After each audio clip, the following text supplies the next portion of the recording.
I just filmed like 10 minutes of this video and the camera was off. And what's funny about this situation is I started that video by saying, ooh, is the mic on?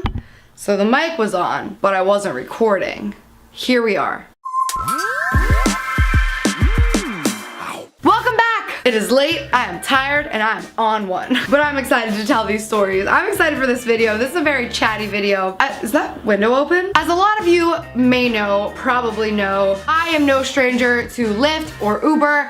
I don't like driving. That is because I am a terrible driver. In fact, if you guys would like a full video on my driving record, my accidents, my tickets, let me know because I have some pretty good stories. But yeah, I'm just a really bad driver, and that is why I get really upset when my friends, who are actually really good drivers, will be driving and they'll get really close to another car and then they'll just zip and change lanes at the last second like they're race car drivers. Like, this is not NASCAR. We are on the 101 going to Studio City. You don't need to act like this. But they're so confident. I'm like, yo, we're gonna get hurt. You gotta stop. And their excuse is always the same. Don't worry, I'm a really good driver. Okay. Good for you. You might be a great driver, but I'm a bad driver. And there are people like me on the road who are bad drivers. So you may think it's cool to really quickly switch lanes and get in front of another car and cut them off. If you're cutting off somebody who has really great reflexes and will brake like a normal human being, good for you. That might be the person you're cutting off. Or you might be cutting off me, who has the slowest reflexes. Look at this. I don't have fast reflexes. If you cut me off, you're getting rear-ended. Period. End of story. If you want to turn left on red when the light turns because you want to go before traffic starts up on the other side, go for it. I hope that person is paying attention and looking and they see that you're doing that. But if it's me, you're getting T-boned. So just remember, you might be a great driver. I'm not. Other people aren't. Be safe. Anyways, into this story. I did a story like last year on my Uber rides from hell. And obviously since then, I have had quite a few more stories, and I'm gonna tell you a few of them now. Some of the worst Uber, and now I take Lyft too, some of the worst Uber and Lyft experiences that I have had. This first one that I'm going to tell you, I actually vlogged while it was happening. That vlog is going to be out, I believe, tomorrow. Just kidding, it is out right now, today, in this moment. Click the link in the description, give it a watch, and this story unfolds right after it happened when I'm really upset and crying, and it's kind of embarrassing, but super real. So, ew, I just realized I have morning voice, gross. But listen to this story. Now that I'm over like the anxiety attack portion of it, I'm livid. I'm the type of person where I will absorb, and then the dumbest little thing will set me off. So if you murder my sister, I'm like, oh, that sucks. But if I go to the gym and I realize I forgot my headphones, I'm like, so yeah, I have some problems balancing my emotions. So this was one of those days where I had already absorbed so much and I was just on edge, really panicky, very anxious. I was already on the verge. I could feel that I was on the verge. I need to be somewhere at 4 o'clock. I call a Lyft. I enter my destination into the Lyft and it says, hey, your Lyft is here. So I go and I get into the car. He checks the address and he goes, ooh, you're going to Wilshire Boulevard? And I was like, yep.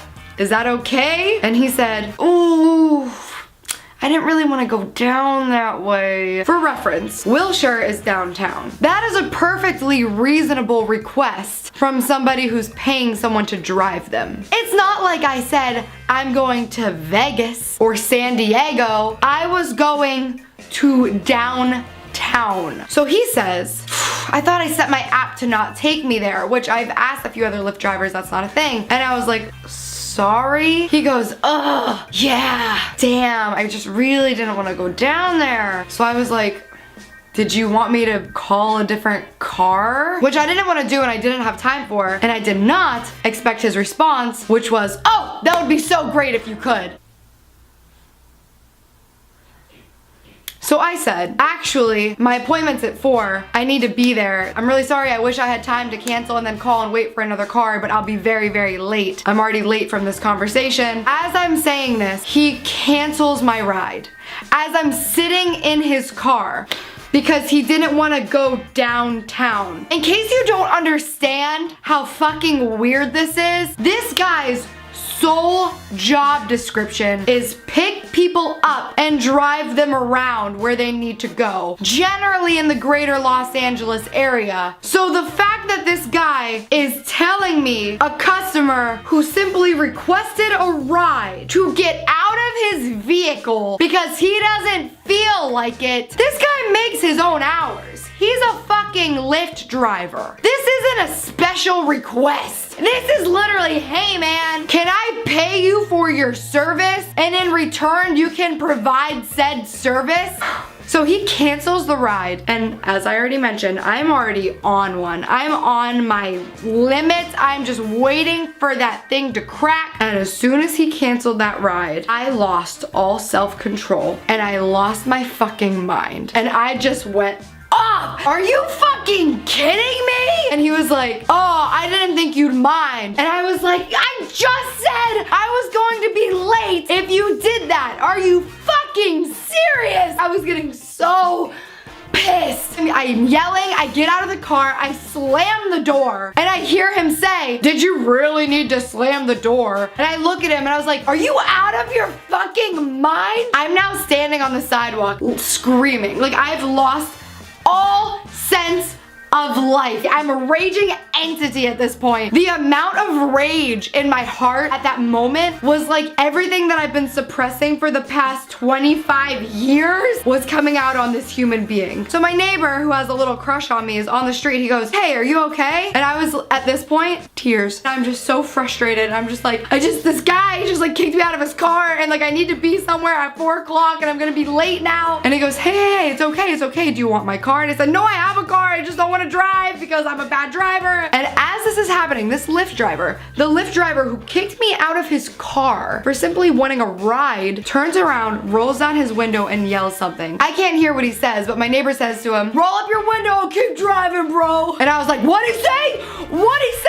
And my neighbor was like, don't worry about it. It doesn't matter what he said. And the guy's driving away and I'm like, tell me what he said. Tell me what he said. And my neighbor was like, it doesn't matter. Don't worry about it. Call a car, get to your appointment. And he's lucky I didn't hear him because honestly, the mood that I was in, I would have run up to his car and keyed it. Honestly, I would have. I'm not even joking. That's the level that I was at. So then I call another car. I'm literally sobbing. I get into the back seat. It's a woman this time. And she goes, oh, honey, what's wrong? And I just kind of briefly told her what happened. And she said, I'm so sorry. Are you going to be late? And I said, yes, I'm going to be really late. And she said, where are you going? And I said, I'm going to my therapy appointment. So yeah, I had a breakdown in the back of my Lyft, but it's fine because she took me directly to my therapist. The second story, this was an Uber, and I have no idea how this driver is still on the road. Now, I learned my lesson from last time. When I did this video last time, I kept saying, this was a shitty driver, but I still gave him 5 stars because I felt bad, blah, blah, blah. And all the comments were like, yo, that's fucked up. If you have a shitty driver, you should rate them poorly so that other people don't get stuck with a shitty driver. And I thought about that, and I'm like, ugh, you're right, but I don't want to like cost somebody their job. Now, this story, I was so freaking conflicted with. What happened was I had to get up so early, and I'm not a good time when I'm tired or hungry or cold or itchy or slightly uncomfortable, but mostly when I'm tired. So when I have to go somewhere really early in the morning, I will 9 times out of 10 Uber there instead of drive so I can sleep on the way. Especially this because I was going to YouTube Space LA, which is like over an hour away in the morning. So there's no way I'm driving to this place. I want to sleep. It's super chilly in the morning. I go down, I get in my car. Right away, she's like this super friendly person. She goes, hi, good morning.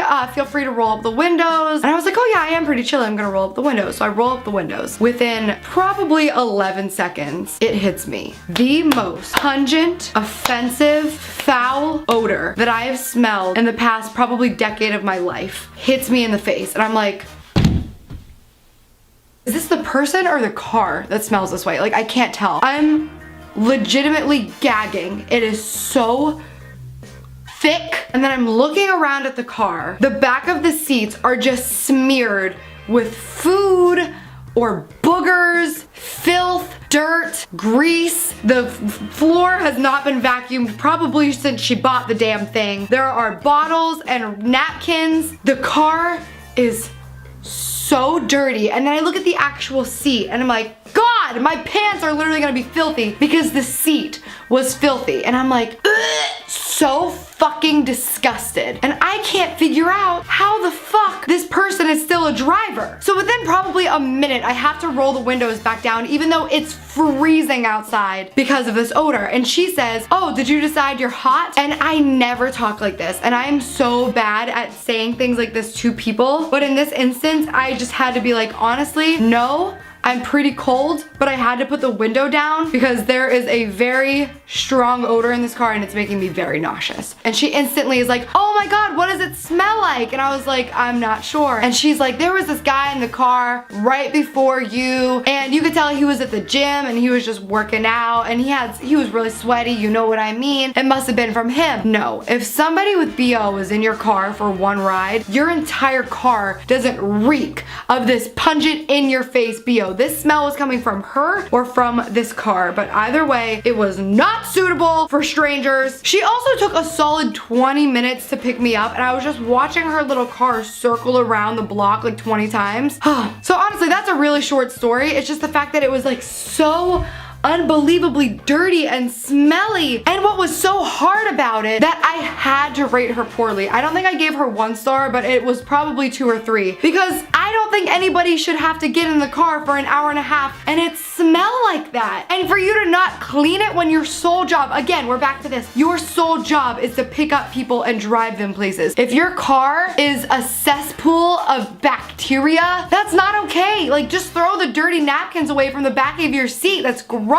But I kind of understand why she might have had still a good rating, because she was the sweetest woman on the face of the motherfucking planet. Literally the entire ride. She's like, God blessed us today when he woke us up, and I am so happy to be alive, and I am so grateful for my baby girl, and I hope you're having a lovely day, and God bless you and your family. Ugh, it hurt to give her a bad rating. Ugh, am I a bad person? Can you let me know in the comments if I'm a bad person for this? Honestly, let me know. I feel like a piece of shit now that I'm telling this story. This is why I give everybody 5 stars all the time. Like, she has a daughter to support. Last story for today. I have a gift for getting people to tell me the craziest shit. It's my favorite thing in the entire world, perfect strangers, because I have this theory that everybody secretly wants to tell somebody their deepest, darkest secrets, but they can't because they're afraid of judgment. So who better to spill your weird, psychotic shit on than the stranger in the back seat that you're probably never gonna see again? So sometimes when I'm bored, I'll just straight up ask my driver something super personal, like, so have you ever hooked up with a rider? What's your darkest secret? What's your most embarrassing moment? What's the thing you're most ashamed of? Like, literally just hit them with the dumbest, craziest shit. And 9 out of 10 times, actually no, I would say 9.8 out of 10 times, the drivers will tell me everything. This guy was my favorite. It started with him telling me a story about how he hooked up with one of his riders. Then it turned into all of his sexual fantasies. And this is also very reminiscent of one of my old stories. I feel like so many crazy things have happened to me that life is just repeating itself. So sometimes to warm up a stranger, I'll tell them something crazy that someone else has told me. So I started telling him about the Uber driver who I actually went on the date with, I'll link that in the description below, and how that guy had sex with a transgendered woman, but he didn't know it was a transgendered woman, and he was really, really silent. And I was like, is that your secret too? And he was like, that's so crazy that you say that. I just did it last night. And I was like, whoa, that was cool. Did you like it? And he was like, yeah, I really, really liked it. And I was like, oh, awesome. This other guy, he actually did it twice. And then he was silent for a really long time again. And I was like, did you do it twice? And he was like, yeah, last night was the second time. And I was like, dope. Do you have a thing for trans girls? And he said, no, I'm actually really, really ashamed of it. And I've never told anybody that before. And I was like, yo, don't be ashamed, man. If you like it, you like it. That's cool. And it turns out he grew up Mormon in Utah, and he was just raised to not believe in those things and to be ashamed of those things. So I'm just talking him up, and I'm like, yo, dude, that's awesome. If you dig it, fuck it, man. That's great. I was like, was it good? And he said, yeah, it was great. And I was like, awesome. Don't be ashamed. Go for it. And then he said, well, I don't think I can hang out with the girl from last night again. And I said, well, why not? And he said, you know, it was really, really hot, but then at the end, she asked me to shit in her mouth. And I said, did you? And he said, no, but I really want to. And I said, you want to shit in her mouth? And he said, yeah. And I said, so what's the problem? And he said, don't you think that's pretty fucked up? And I was like, no, yeah, that's pretty fucked up. You shouldn't do that. And then I said, tell me your deepest, darkest secret. And he was getting ready to, but I arrived at my destination. Anyway, guys, this was just some quick, fun little stories. Again, make sure to check out my vlog channel. I'm also leaving the other stories I referenced in the description below. So if you want to check those out, if you don't know what I'm talking about, if you're new here, and subscribe to this channel and give me a thumbs up. Thanks. And it is now time for Showstopper of the Week. This week's Showstopper is Jules, because I opened up my Twitter. I saw that she she was retweeting and liking like all of my tweets, and her bio is really cute. It says the Gabby Show is queen of stopping the show. Hashtag honored to be a show-stopping peasant. So obviously she's very supportive and keeps up with me, shares my stuff, and that really, really means a lot to me. It's people like you that allow me to keep doing what I do. So I appreciate you, and everybody go check her out. Thanks for watching, guys. As always, I love you very much. Thanks for being a part of my family, and I'll see you next time. Uber everywhere, pre-rolls in the VIP. Yeah, Uber everywhere, pre-rolls in my VIP. Hey. What is happening?